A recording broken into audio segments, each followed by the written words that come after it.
하나님 나라를 위하여 부르셨던 12명의 제자 가운데 가장 최악의 선택이라고 그렇게 이야기할 수 있는 것이 오늘 함께 나눌 세리 마태를 선택하는 일이었습니다. 마태의 직업은 세리로서 그 당시에 창기와 같은 그런 이미지를 갖고 있는 그런 직업이었습니다. 그러나 그가 예수 그리스도로 말미암아 극적인 변화가 일어나서 하늘 이 무대에 아름답게 쓰임받는 사람으로 변화될 수가 있게 되었습니다. 마가와 누가는 그의 원래 이름 레위라고 그렇게 불렀지만 자신이 기록한 마태복음에서는 자기를 마태라고 그렇게 했습니다. 그 이유는 이 마태라는 이름은 하나님의 선물이라는 뜻으로 자기 인생은 하나님이 주신 새로운 삶이었다, 그런 마음을 가지고 살았던 것 같습니다. 왜 이 악명 높은 제자를 예수님께서 왜 부르셨을까요? 그에게 왜 소명을 주셨을까요? 오히려 이 사람을 부름으로 인해서 예수님의 사역에 방해가 될 수도 있겠고, 영혼도 병들고 심령도 상해 있는 그를 불러서 왜 주님의 제자로 삼을 수 있었을까요? 그 이유에 대해서는 성경에 자세히 나와 있지는 않습니다. 그러나 우리가 바울의 고백을 다시 한번 생각해 본다면 우리 주님의 사랑을 여기서 우리가 다시 고백할 수가 있습니다. 고린도전서 1장 27절이 이렇게 말씀하고 있습니다. 그러나 하나님께서 세상의 미련한 것들을 택하사 지혜 있는 자들을 부끄럽게 하려 하시고 세상의 약한 것들을 택하사 강한 것들을 부끄럽게 하려 하시며 하나님께서 세상의 천한 것과 멸시받는 자들과 없는 것들을 택하사 있는 것들을 피하려 하시나니, 이 주님의 이 은혜와 사랑이 오늘 저와 여러분을 이 자리에까지 오게 하셨다는 걸 생각할 때 세리마태를 부르신 그 은혜뿐 아니라 나 같은 죄인도 부르셨던 그 하나님 은혜가 얼만큼 크고 놀라운가 하는 것을 우리가 고백하지 않을 수가 없습니다. 그렇다면 세리마태는 주님께 부름을 받고 그는 어떻게 살았습니까? 어떻게 살았기에 그는 하나님의 역사 무대에 크고 존귀하게 쓰임받는 사람이 될 수 있었을까요? 우리의 남은 삶도 더 귀하고 존귀하게 쓰임받도록 마태의 삶을 통해서 우리가 다시 한번 주님 앞에 마음을 다지고 믿음으로 결단하는 계기가 되기를 바랍니다. 첫 번째로 마태는 예수님을 따라가기로 결단하였던 사람이었습니다. 마태를 부르는 장면은 간단합니다. 본문 9절에 예수께서 그곳을 떠나 지나가시다가 마태라는 사람이 세관에 앉아있는 것을 보시고 이르시되 나를 따르라 하시니 일어나 따르니라.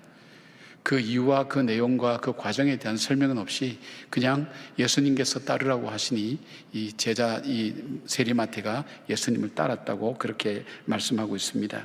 여기에 따른다는 의미는 자신의 의지와 결단이 들어있는 그런 의미로서 쓰여질 때 이 단어를 사용하게 됩니다. 즉 세상 사람들이 누가 부른다고 해서 다 따라가는 것이 아니라 따라갈 만한 이유와 따라갈 만한 의지가 있어야 따라가는 것처럼 바로 세리마태는 예수님께서 부르실 때 자기 의지로 예수님을 따라가겠다고 결단하고 주님을 따라 나섰던 사람입니다. 그런데 우리가 가만히 생각해 보면 세리마태가 예수님을 따라갈 수 없는 상황들이 그에게 너무 많았습니다. 그가 레위라고 이름을 그렇게 지었는데 레위는 제사장의 족속 아닙니까? 그 부모가 너는 레위인처럼 그렇게 하나님 위해서 살으라 그랬는데 아마 이 마태에게 굉장히 고민이 있었던 것 같습니다. 갈등이 있었던 것 같습니다. 그래서 하나님의 일을 하며 사는 사람보다는 이 세상의 부와 권력을 쫓아서 자기의 삶을 선택하고 나갈 수밖에 없었던 아마 계기가 있었던 모양입니다.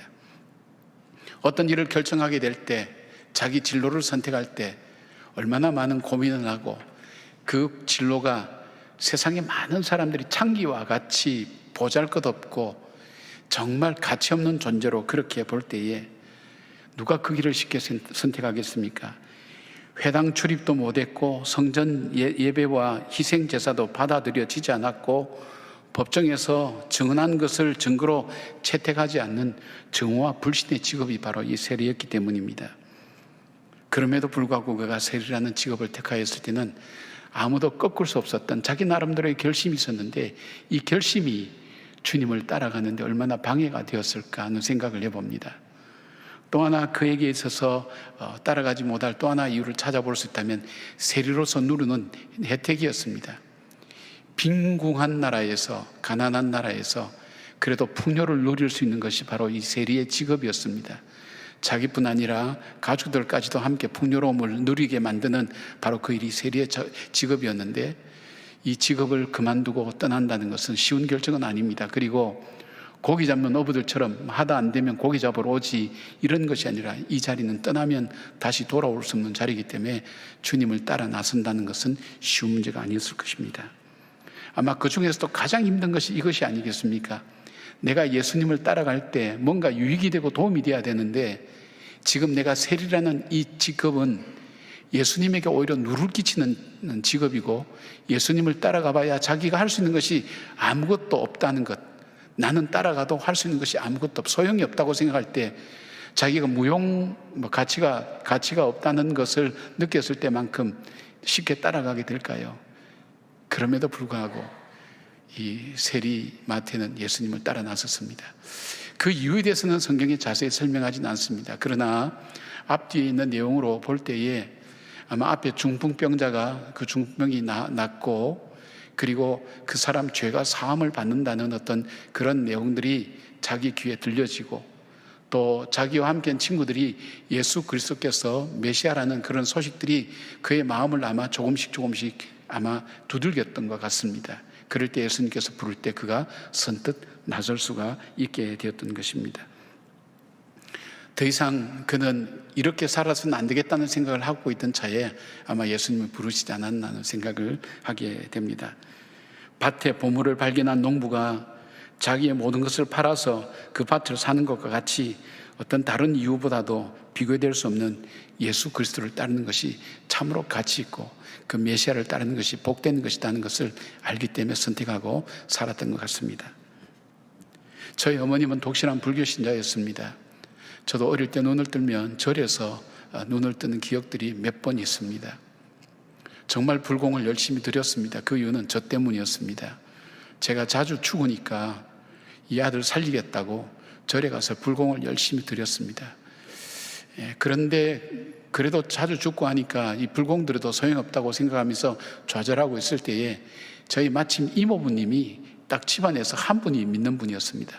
예수를 믿어보라고. 그래서 그 어머님이 그랬다고 그래요. 예수님이든 부처님이든 우리 아들을 살려주는 분을 내가 믿겠다고 했는데 예수를 믿어보라 하니까 예수님을 믿게 된 거예요. 교회를 나가게 된 겁니다.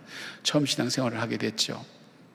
근데 예수를 믿고 나면 뭔가 달라질 줄 알았는데 별로 달라지는 것이 그렇게 없습니다. 그냥 불심을 가지고, 불공 들이는 그 마음을 가지고 교회 다니면서 열심히 다녔던 것 같습니다. 그래도 변화가 없으니까 마음속에 좌절과 절망이었고, 저희 집에 우환도 그치지 않았고 또 질병도 그치지 않았습니다. 제가 어릴 적에 보면 어머님께서 자주 아파서 누워있는 그 장면을 제가 기억할 수가 있습니다. 그러니까 어머니 나름대로 깊은 좌절과 절망이 그 마음속에 찾아왔습니다. 저에게 이 말씀을 자주 하셨어요.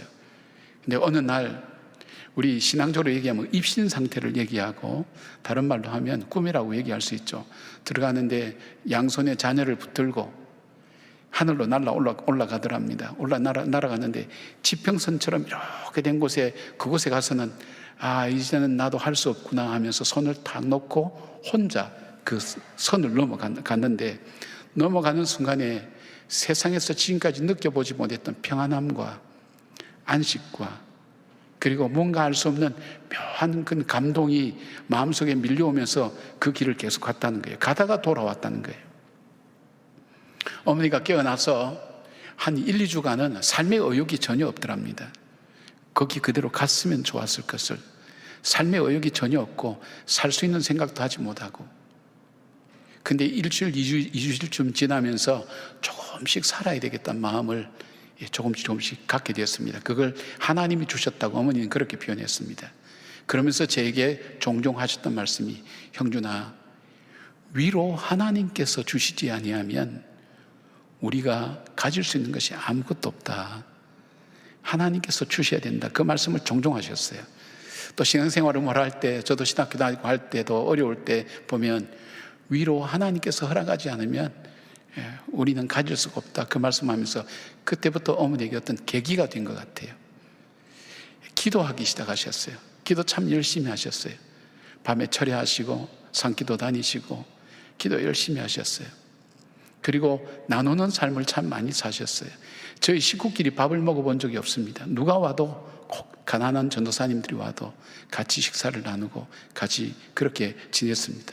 뭐 함께 나누기도 하고 그런 생활을 쭉 했죠.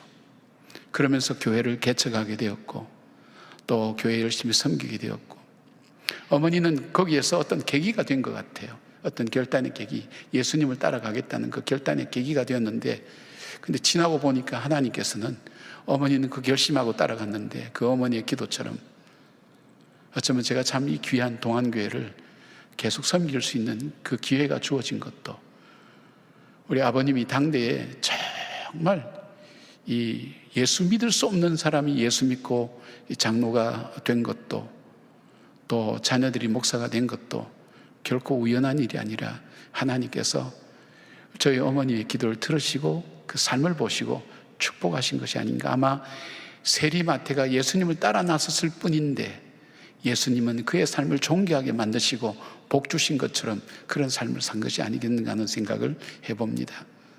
사랑하는 여러분, 여러분 중에도 그런 마음 혹시 갖고 계신 분이 있습니까? 내가 더 이상 이렇게 살아서는 안 되겠는데, 뭔가 내 삶에 어떤 계기가 주어져야 되겠는데, 내가 이제는 다르게 살아야지, 지금까지 이렇게 살면서 이렇게 인생을 끝낼 수가 없겠구나 생각한다면, 여러분 거창한 생각하는 것보다도 여러분의 마음의 방향을 조금만 틀어보십시오. 내가 주님께로 조금만 더 가까이 가겠다고 작은 결심 하나만 해보십시오. 내가 주님과 조금만 더, 한 1분만이라도 더 기도하고 성경 한 절이라도 더 보겠다고 그런 마음을 가지고 여러분이 지금 결심하고 내가 주님께로 나가겠다고 할 때에 주님께서 저와 여러분의 길을 인도해 가시는 겁니다. 내가 마음을 정했을 뿐인데, 주를 따라간다고 정했을 뿐인데, 주님은 내 삶을 사용하셔서 하나님 나라에 귀하고 존귀하게 쓰시고 삶을 복되게 하신다는 것을 우리는 오늘 이 세리마태를 통해서 알 수가 있습니다. 여러분, 마음의 결단을 하시기 바랍니다. 어쩌면 오늘 길 가다가 세리마태가 세관에 앉은 것을 보고 부르신 것처럼 오늘 이 말씀을 통해서 잠자는 여러분의 영혼을 다시 일으켜 세우고 다시 여러분이 일어서시고 다시 회복될 뿐 아니라 하나님께로 더 가까이 가기를 원하시는 하나님의 부르심이 오늘 어쩌면 이 메시지가 여러분의 귀를 열고 마음을 열고 심령을 열고 여러분 마음속에 새로운 변화가 일으킬 그런 하나님의 계획인 줄 어떻게 알겠습니까? 주께서 여러분을 권면하십니다. 주님을 따기로 결단한 세리마태처럼 오늘 나는 내 삶을 앞으로 정말 주님을 따라가리라, 주님이 기뻐하시는 삶을 살리라, 그렇게 결단하고 변화되고 새로워지는 여러분 되시기를 주님의 이름으로 축원합니다. 두 번째로 마태는 예수님을 증거하기로 결단한 사람입니다. 본문과 같은 사건을 다루고 있는 누가복음 5장 29절에 보니까 레위가 예수를 위하여 자기 집에서 큰 잔치를 하니 세리와 다른 사람이 많이 함께 앉아 있는지라, 그렇게 표현하고 있습니다. 제가 왜 본문을 두고 누가복음의 본문을 인용하는가 하면, 여기 누가복음에는 누구를 위하여, 예수를 위하여 이것을 기록하고 있어요. 레위가 예수를 위하여 자기 집에서 큰 잔치를 하니, 근데 그 잔치의 손님이 세리입니다. 쉽게 말하면 세상에서 비난당하는 사람들, 죄인들과 다른 많은 사람들이 왔다고 하는 거 보면 그 모인 손님들의 이 구조를 우리가 알 수가 있는 거죠. 근데 그 목적이 있었어요. 친구들은 그냥 세리가 마태가 잔치를 여니까 왔을지 모르지만 이 마태의 마음속에는 예수님을 증거하고 싶은 마음이 있었어요. 내 인생을 바꾼 그 예수님, 나에게 참 소망을 주신 그 예수님, 나로 하여금 구원을 주신 그 예수님, 그 예수님이 정말 나에게만 필요한 것이 아니라 지금 이 자리에 앉아있는 다른 세리들과 창기들과 죄인들, 저들에게도 동일한 구세주가 되시고 저들에게도 동일한 그 주님을 만나는 놀라운 기쁨의 역사가 저들 속에도 있었으면 좋겠다는 그런 마음으로 이 잔치가 열려진 것을 보게 됩니다. 여기서 유명한 말씀이 나오지 않습니까? 예수님께서 하신 말씀, 누가복음 5장 31절부터 32절, 예수께서 대답하여 이르시되 건강한 자에게는 의사가 필요 쓸데없고 병든 자에게라야 쓸데있나니 내가 의인을 부르러 온 것이 아니요 죄인을 불러 회개시키러 왔노라. 주님의 유명한 선언이 바로 이 선언 아닙니까? 내가 죄인을 부르러 왔다고. 본인이 오신 그 목적, 그것이 바로 다른 말로 말씀드리면 오늘 주님께서 오신 것은 저와 여러분들, 어떤 저와 여러분입니까?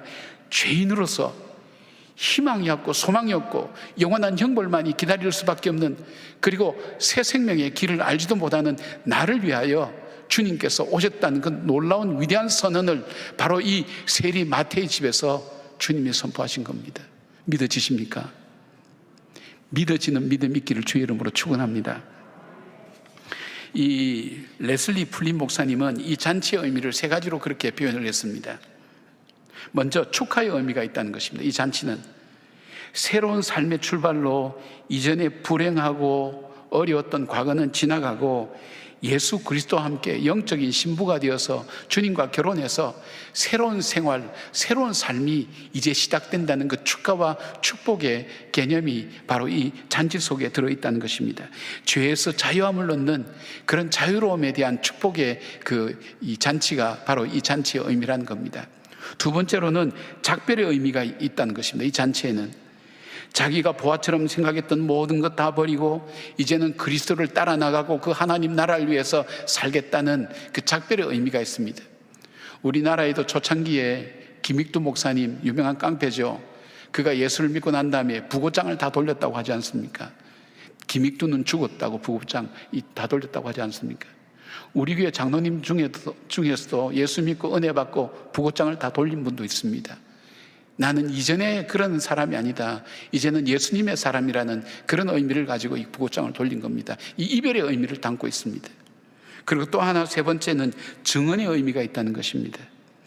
이 잔치에 자기를 구원하시고 용서하시고 용납하시는 예수 그리스도를 수많은 세리와 죄인들에게 소개하였습니다. 식사의 잔치를 통해서 예수 그리스도를 증거하는 잔치였다는 것입니다. 바로 이 세리 마태가 식사에 초대하고 전도하는 방법을 처음으로 시도했던 사람이라고 전도를 연구하는 사람들이 그렇게 얘기합니다. 음식을 먹으면서 대접하면서 전도할 때 전도가 잘 된다는 겁니다. 그러니까 여러분들 전도하고 싶은 사람 있으면 어떻게 하시라고요? 집에 초청해서 음식을 잘 준비하면서 그 사랑으로 이렇게 전도하게 될 때 전도가 잘 되는 이 세리 마태의 이 전도 방법을 여러분 한번 생각해 보시기 바랍니다. 그는 기회가 있을 때마다 예수님을 증거하는 사람으로 살았습니다. 어디를 가든지. 왜요? 그 예수님이 귀하기 때문에, 그 예수님이 구세주시기 때문에. 나만의 그 예수님이 아니라 정말 나와 같은 죄인, 저 사람에게도, 아직 알지 못한 저 사람에게도 이 예수님이 구세주가 되기를 원하는 간절한 안타까운 마음이 그로 하여금 복음을 전하게 했고, 그의 삶은 순교로 그의 모든 것을 다 바쳐서 예수님을 증거하는데, 증언하는 데 사용했다는 것입니다. 사랑하는 여러분, 여러분은 무엇을 이렇게 드러내고 증거하고 싶습니까? 요즘 우리 할머니, 할아버지들 핸드폰 보면 거의 다 손자, 손녀 사진들이 다 들어가 있더라고요. 그래서 조금만 이야기하면, 조금만 지나면 그 다음부터 손자, 손녀 자랑이 나옵니다. 그러니까 그 다음에 어떻게 됩니까? 사람들이 손자, 손녀 자랑하려면 돈을 내놓고 하라 그럽니다. 요즘 그게 또 바뀌었다네요. 요즘은 손자, 손녀 자랑하면 돈을 준답니다. 이거 갖고 그냥 가라고, 얘기하지 말고 그냥 가라고. 우리가 자랑하고 싶은 것이 있잖아요. 우리 살면서 내가 살아온 삶이 이러했어, 내가 어려운 환경에서 이렇게 극복하고 살아왔어. 자기 자신을 자랑하고 싶은 부분이 있는데, 자랑하고 싶은 것 중에 가장 가치 있는 게 뭘까요? 나 같은 죄인 살리신 그 은혜 아닐까요? 왜요? 내가 나를 들여다봐도 구원받을 만한, 나를 위해서 이 천지를 지으신 하나님의 아들 독생자가 나를 살리기 위해서, 나의 죄를 위해서 십자가에 못 박아 죽기까지 나를 사랑하시고 나를 포기치 않았던 그런 사랑을 받을 만한 가치가 없는 나였는데, 절대로 포기하지 않고 십자가에서 내 더러운 죄를 위하여 보배로운 피를 다 흘리고, 나의 하나님 어찌하여 나를 버리시나이까, 버림받는 그 고독과 외로움과 아픔과 고통을 다 참으면서도 나를 구원하시기 위해서 오신 그 주님을 자랑하는 것, 이것이야말로 우리가 이 땅을 살면서 자랑해야 될 중요한 자랑거리가 아닐까요? 일평생 주님을 자랑할 수 있는 사람, 어떤 기회가 되든 어떤 환경이 되든 나를 구원하신 그 주님을 드러내고 자랑할 수 있는 사람, 바로 그분을 주님은 높이 들어서 쓰신다는 것입니다.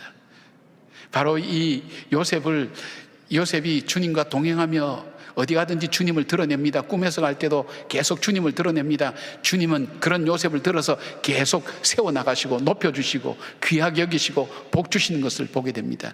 주님을 드러낼 때 복 주시는 걸 봅니다. 전도하는 교회, 선교하는 교회, 전도하는 사람, 선교하는 사람, 하나님께서 특별하게 그 가정과 가문과 그 삶을 얼마나 많이 축복하시는가 하는 것을 많이 보게 됩니다. 사랑하는 여러분, 주님을 드러내시길 바랍니다. 주님을 증거하는 여러분 되시길 바랍니다. 주께서 여러분에게 복을 줄 수밖에 없는 그런 귀한 삶을 사시는 여러분들이 되기를 바랍니다. 세리마태처럼 변화되고 새로워지는 하나님의 사람으로 살기를 바랍니다. 세 번째로 마태는 예수 그리스도를 위해서 자기의 삶을 모두 드렸습니다. 마태의 본래 이름이 레위였는데 아마 부모님들이 좋은 제사장이 되어서 하나님을 섬기는 일을 위해서 하라고 그렇게 아마 이름을 지어줬을 것입니다. 레위 지파는 제사장의 지파가 아닙니까? 따라서 성경도 많이 공부하고 있었습니다. 그런데 그의 머리 좀, 세리가 되려면 머리가 좋아야 됩니다. 재리에도 밝아야 되고 그 외국어도 3개를 해야 됩니다. 아람어, 헬라어, 심지어는 라틴어까지 해야 세리를 할 수가 있습니다. 머리도 좋고 계산도 잘하고 정리도 잘하고 글도 잘 적고 자기의 모든 지혜와 총명과 자기가 가진 실력과 이 모든 것들이 누구를 위해서 살았습니까? 자기를 위해서 살았습니다. 세상의 돈을 위해서 살았습니다. 권력을 위해서 살았습니다. 결국은 권력을 가진 나, 돈을 가진 나, 잘되는 나, 칭찬받는 나, 편하게 사는 나를 위해서 자기의 모든 것을 다 동원해서 열심히 노력했습니다. 그러나 이 마태의 주인이 바뀌었습니다. 전에는 가이사가 주인이었습니다. 자기의 삶의 주인, 로마 황제가 주인이었습니다. 로마 황제가 원하는 대로 이 세금을 거두어서 내었습니다. 그러나 자기 주인이 예수 그리스도로 바뀌었을 때 그는 자기의 모든 중요한 가진 달란트나 모든 것을 예수 그리스도를 위해서 쓰기 시작했습니다. 여러분, 신약 성경 펼쳤을 때 제일 먼저 나오는 책이 마태복음입니다. 마태복음은 유대인을 위해서 기록되었으면서 왕이신 예수 그리스도를 증거하는 일에 초점 맞추어서 기록된 것이 마태복음입니다. 마태복음을 펼치면 왕의 그 가계를 따라서 다윗과 유대인의 조상 아브라함까지 추적해서 예수님의 족보를 기록하는데 14대, 14대, 14대까지 정리를 해서 해놓은 것을 보면 성경이 아주 능통한 사람이었습니다. 그리고 이 마태복음 보면 무려 100여 차례나 구약 성경을 인용하면서 율법서와 시편과 선지서 등 구약 성경의 모든 부분을 자유자재로 인용하고 사용할 줄 아는 실력이 있었습니다. 자기의 지혜와 실력으로 세상의 것을 얻는 데 최선을 다했던 그가 변화해서 자기의 실력과 자기가 가진 모든 것을 가지고 바로 예수 그리스도를 증거하는 일에, 예수 그리스도를 전하는 일에, 예수 그리스도를 섬기는 일에 바로 이 세리마태가 쓰여진 것을 보게 됩니다. 이동호 목사님의 글에 소개된 이야기가 있는데 19세기 중후반에 미국 개신교 전도, 복음 전도에서도 유명한 부흥사인 무디를 잘 아실 겁니다. 이 무디와 더불어서 무디 이상으로 중요한 사람인데 생키라고 하는 찬양 사역자가 같이 있었습니다. 이 생키는 원래 이 세무사라고 그렇게 얘기합니다. 그는 세무국의 최고 책임자까지 되었습니다. 근데 이분은 한 가지 특징은 찬양을 좋아했는데 그가 16살 때 회심을 하고 30 될 때까지 뭐 그렇고 그런 그리스도인으로 살다가 어느 모임에서 찬양을 불렀습니다. 그런데 그 찬양에 무디가 들었습니다. 무디가 그에게 다가왔습니다. 그에게 다가와서 그렇게 얘기합니다. 당신 어디 있다가 지금 나타났냐고. 나는 18년 동안 당신 같은 사람을 찾아서 기다렸다고. 나와 함께 이 복음을 전하는 일에 쓰임받지 않냐고. 그렇게 제안을 해서 생키는 무디를 따라서 전도대의 팀이 되어서 무디가 설교를 합니다. 때론 설교가 지루할 때도 있습니다. 힘들 때도 있습니다. 그렇지만 바로 이 생키가 나와서 찬양을 하게 되면 사람들이 다 감격하고 회심하고 주께 돌아오는 놀라운 역사가 있었다고 합니다. 자기의 모든 것 그걸 다 바쳐서 주님을 증거하는 일에, 주님을 섬기는 일에 사용하였던 그 삶을 우리는 보게 됩니다. 사랑하는 여러분, 내가 더 이상 이대로 살아서는 안 되겠다 하는 생각을 혹시 갖고 계십니까? 나도 어떤 계기가 주어져야 되는데 내가 지금까지 살아왔던 이 방식대로 나는 살면 안 될 것 같아. 뭔가 새로운 삶이 내 인생 속에 있어야 될 것이야. 그런 마음을 갖고 혹시 갖고 계신다면 여러분 오늘 작은 결심 하나만 하십시오. 내가 주를 위해서 살겠다. 내가 주를 따라가겠다. 주를 따라가는 것이 뭐 고난과 어려운 것이 아니라 내가 아침에 눈을 뜨면 말씀을 생각하겠다. 아니면 기도를 하겠다든지 내가 주님께 조금이라도 내 삶의 방향을 틀겠다는 작은 결심을 해보십시오. 그러면 주님께서 여러분을 쓰셔서 마태가 변화되는 것처럼 여러분의 삶을 그렇게 변화시켜 주실 것입니다. 그리고 어디를 가든지 하나님의 이름을 드러내 보십시오. 어떤 기회든지 나를 드러내는 기회로 삼는 게 아니라 하나님을 드러내는 기회로 삼아 보십시오. 주께서 여러분을 존귀하고 높여주십니다. 그리고 오늘 내가 살아가는 할 수 있는 모든 것을 나를 위해서 사는 것이 아니라 하나님의 영광을 위하여 주님을 섬기는 일에 쓰임받을 때에 바로 가장 비천했던 세리인 이 마태가 정말 하나님의 역사 무대에 존귀하고 귀한 인물이 된 것처럼 우리의 삶이 마지막 끝나는 날 후회함이 없이 정말 보람되게 살았노라고 복되게 살았나라고 하나님 나라에 입성할 수 있는 그런 삶이 되리라 믿습니다. 저희 어머님은 3주 전에 기도하신 대로 그렇게 돌아가셨습니다. 본인이 그리워하셨던 그 천국으로 가셨습니다. 열심히 살았습니다. 최선을 다해서 살았던 그 삶이 부족한 것을 하나님께서 세워주시고 그 가정을 세워주시고 회복시키시고 무너져가는 가정, 어려웠던 가정들을 회복시키고 세워주신 그 하나님의 은혜를 다시 돌아보지 않을 수가 없습니다. 9월입니다. 여러분을 향한 저의 마음을 나태주 시인의 글로 좀 대신 말씀드릴까 합니다. 멀리서 빈다라는 시인데 이 시 내용이 이렇습니다. 어딘가 내가 모르는 곳에 보이지 않는 꽃처럼 웃고 있는 너 한 사람으로 하여 세상은 다시 한번 눈부신 아침이 되고 어딘가 너가 모르는 곳에 보이지 않는 풀잎처럼 숨쉬고 있는 나 한 사람으로 하여 세상은 다시 한번 고요한 저녁이 온다. 가을이다. 부디 아프지 마라. 내 삶의 길이 끝났다고 하는 곳에 길을 만들어서 가는 사람, 내 삶에는 사랑이 없다고 하는 곳에 사랑을 나누면서 가는 사람, 내 인생 속에 있는 희망이 없다고 하는 곳에 희망을 뿌리면서 갈 수 있는 그런 인생과 삶이 되는 여러분들이 되시기를 주님의 이름으로 축원합니다. 아멘. 기도하겠습니다. 아버지 고맙습니다. 세리마태처럼 살 수 있으면 얼마나 좋을까요? 오늘도 우리를 부르시는 그 주님의 부름 앞에 세리마태처럼 따라 나서는 것처럼 우리의 삶을 주님을 따라가기로 결단하는 귀한 결단이 이 시간에 있게 하여 주시고 나를 드러내는 것이 아니라 주님을 드러내기 위해서 최선을 다해서 달려갈 뿐 아니라 세상 것을 얻기 위해서 달려가고 최선을 다했던 우리가 하늘의 그 주님을 위하여 복되게 쓰임받을 수 있는 인생으로 살아갈 수 있도록 사랑하는 우리 성도들을 붙들어 주시고 인도하시고 곤고와 어려움 속에서 하나님 회복과 용기와 힘을 베풀어 주시기를 간절히 소원합니다. 우리 주 예수 그리스도의 이름으로 감사하며 기도드리옵나이다. 아멘.